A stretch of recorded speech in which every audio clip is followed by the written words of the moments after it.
Welcome back to Inside Tonight with Ashok Vyas. Today my guest is Pamela Geller, and she is the founder of American Freedom Defense Initiative, speaker, and she has been very vocal about certain issues, and one of them was when there was a plan to construct a mosque near the site of the Twin Towers.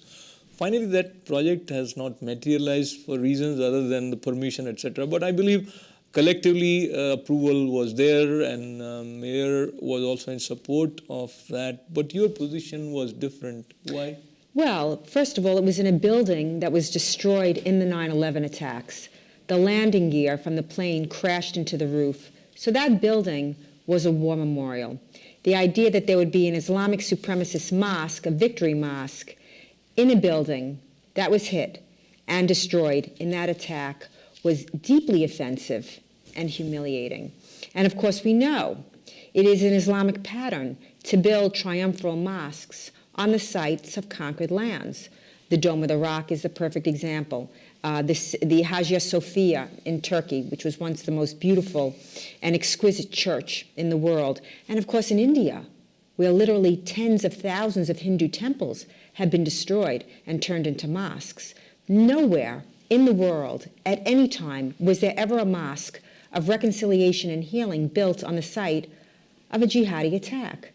So just as you wouldn't put a Shinto shrine up at Pearl Harbor, why would you erect a 15-story monstrosity in a building that was destroyed in the causeway of Islam?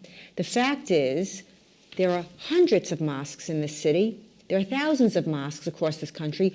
We don't protest mosques, but a mosque in a building that was destroyed in the 9/11 attacks was wrong. And we said so. And we had tens of thousands of people protesting it at Ground Zero. And you know what? They didn't build it. And you know what? Good. It was a middle finger to America. Your expression has some spices, I would say.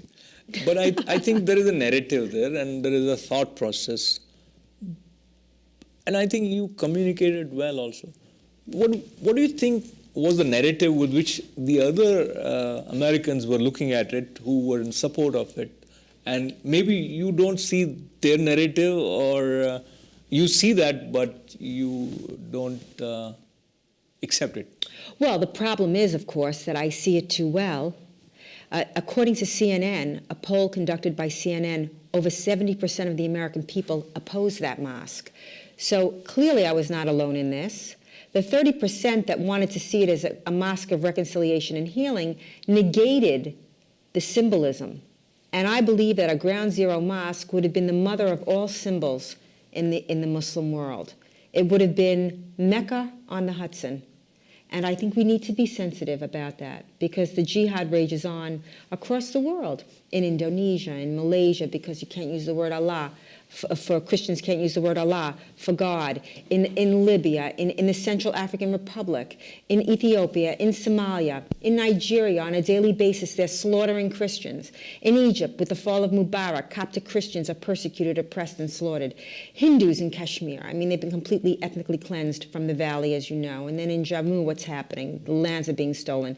So we have to, yes, all for love and harmony. I'm all for that. But it takes two to tango, okay? And sometimes you can't make peace with a people that don't want peace with you. Now, again, this is not all Muslims, okay? We are addressing the Muslims, the Islamic supremacists that wish to wage jihad in the cause of Islam. There's a problem.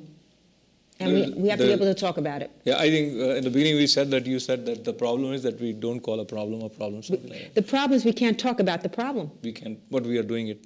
So, we are doing it because sometimes I say that once you define the problem, half of it is solved.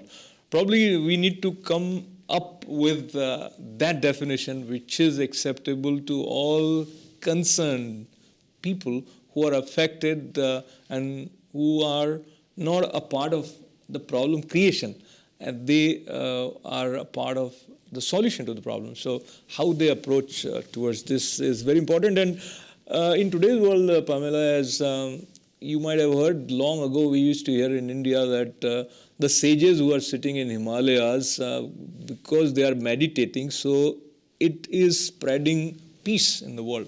And I used to wonder how that happens. I don't know still about that. But what I know now is anybody, whether he's sitting in Manhattan or maybe he's sitting somewhere in Afghanistan cave, with the help of internet, you can spread your thoughts anywhere in the world, and your blog is 22nd largest political blog in the world. Yes. How that makes you feel, and what kind of interactive dialogues happen through your blog on day-to-day basis? Well, I mean, it makes me feel wonderful, and it shows that there really is an appetite for this kind of knowledge that is not being served by the media. And I agree with you. I believe that we should discuss and we should debate and not resort to violence. And that's why free speech is so important, because without free speech, peaceful men must resort to violence. But even here today, I was supposed to have a debate on the surveillance with a Muslim, and he canceled out. And anybody who was coming up afterwards canceled out. No Muslim wanted to debate me. Why is that? I don't call names, although I am called names. I don't cast aspersions, but it's an intellectual exchange, which I believe we need more of. How could you have an intellectual exchange if one side is silenced and cannot speak? That's why my blog is so important. And I will run the top jihad stories of the day, whether it's in America or across the world, and people in the comment sections will battle it out. And as long as no one's abusive or calls for violence, or, I mean, I try and catch those comments. I may not, because it's just me doing that blog. But I think it's very important that the media, who has abandoned its role as a news gathering organization and now basically is an activist organization promoting its own agenda, that there are other areas. And that's why I think what you're doing is so important. And I actually thank you for having me on this show, because it's increasingly difficult for my colleagues and I to get any sort of platform. I mean, anytime we want to speak, we're shut down, we're protested, while Islamic supremacists that advance a very pro-jihadi narrative are free to speak on college campuses, and they get $15,000 to $30,000 a speech. So the scales are not weighted in defense of freedom and truth, but truth is truth, and truth is righteous, so of course we're going to win because we're right. So let's say whether you are right or you are not considered right by some of the viewers who are trying to reach you. Let's take this call, and then as soon as I take it, it goes away. Let me take another one. Hello, ITV Live. You are live with Pamela Geller. Please reduce the volume of your television and talk real quick. We have just 2 minutes to go.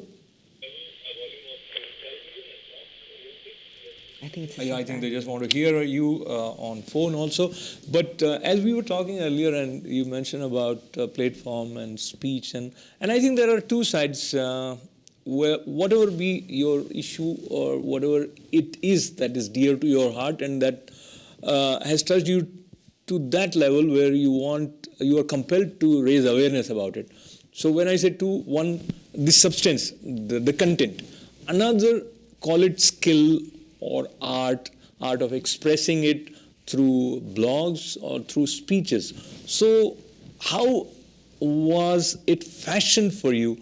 You were a born speaker, you learned the art of speaking and writing. Of course, you were a journalist for 5 years, you worked with important publication. Well, it's an interesting question because it really was not my bailiwick. I was the publisher, the associate publisher of the New York Observer, the business side. I mean, I would write an article from time to time for the New York Daily News when I was there, but I was not in the editorial side.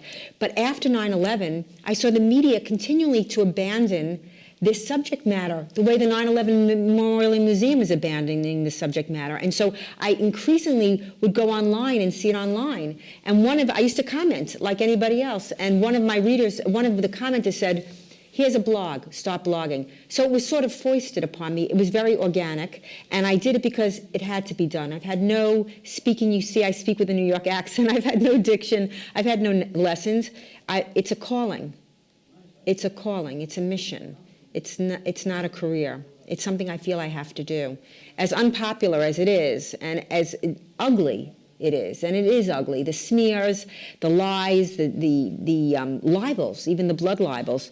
But this is the evil that we face, and it must be attacked head on, and that's what I seek to do. So what we learned from Pamela directly, whether you agree with her or whether you disagree with her, if you hear your calling, that makes your life more meaningful.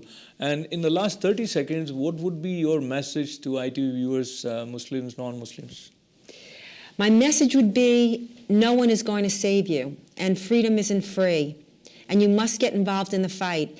Even if you don't have time, go online, go into the comments section, battle it out in the comments section. You are responsible for your freedom, and you're going to have to fight for it. And I urge you to join me. My website is PamelaGeller.com. Join me in this fight. It's right and it's righteous, and do it for your children and your grandchildren. Thank you so much for having me, Ashok. I clapped on that, and she said that you have to fight for your own freedom, and you are free to choose whether you join her blog or something else, or hear your own calling and do your own thing, sing your own song.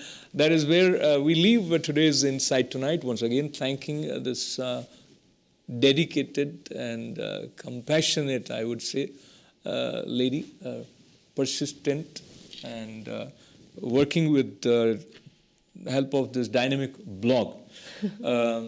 So on that note, have a good night, and do join me tomorrow. This is Ashok Vyas.